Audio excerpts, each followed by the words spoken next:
সবাইকে শুভেচ্ছা জানিয়ে শুরু করছি গতকালকের ভিডিওর পরবর্তী অংশ। Mohammad Ali Jinnah leadership in truth এই শিরোনামে কালকে যে ভিডিওটি ইউটিউব চ্যানেলে in the light off history ইতিহাসের আলোয় এখানে সম্প্রচার করা হয়েছিল তারই বর্ধিত অংশ। 1940 সালে লাহোর প্রস্তাব গ্রহণের পর থেকে জিন্নাহ এবং লীগের ক্ষমতা প্রভাব প্রতিপত্তি বেড়ে যেতে থাকে। জিন্নাহ সুদৃঢ় নেতৃত্বের সঙ্গে যুক্ত হয় ব্রিটিশ সরকারের পক্ষপাতমূলক নীতি।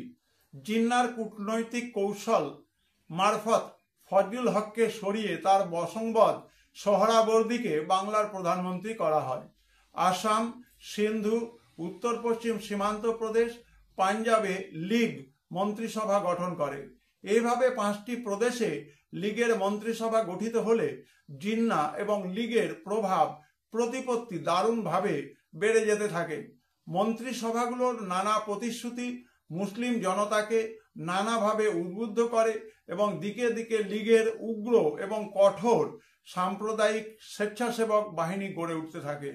বিভিন্ন মুসলিম এবং ইংরেজ মালিকানাধীন পত্রপত্রিকায় পাকিস্তানের নামে জোর প্রচার এবং সাম্প্রদায়িক উস্কানি চলতে থাকে।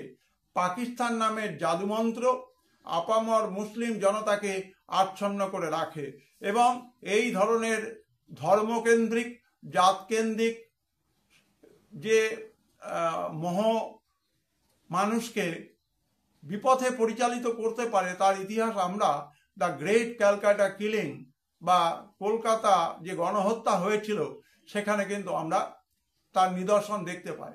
সুতরাং আমাদের ইতিহাসের ক্ষেত্রে নির্ভুল ইতিহাসের তথ্য এবং তত্ত্ব দিয়ে জিনিসগুলোকে কিন্তু বোঝা উচিত, যাতে করে আমরা সঠিক দিশায় ভারতের জাতীয়তাবাদের ইতিহাসকে জানতে পারি।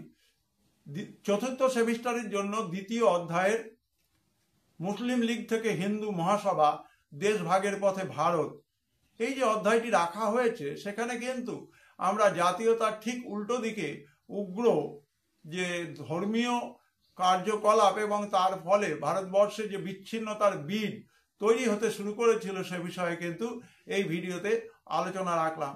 ভিডিও শেষ পর্যন্ত দর্শকরা শ্রোতারা দেখবে এবং তারা তাদের বিভিন্ন ধরনের প্রশ্নের উত্তরগুলোকে এর মধ্যে খুঁজে পাওয়ার চেষ্টা করবে। সবাই ভালো থাকবে, সুস্থ থাকবে।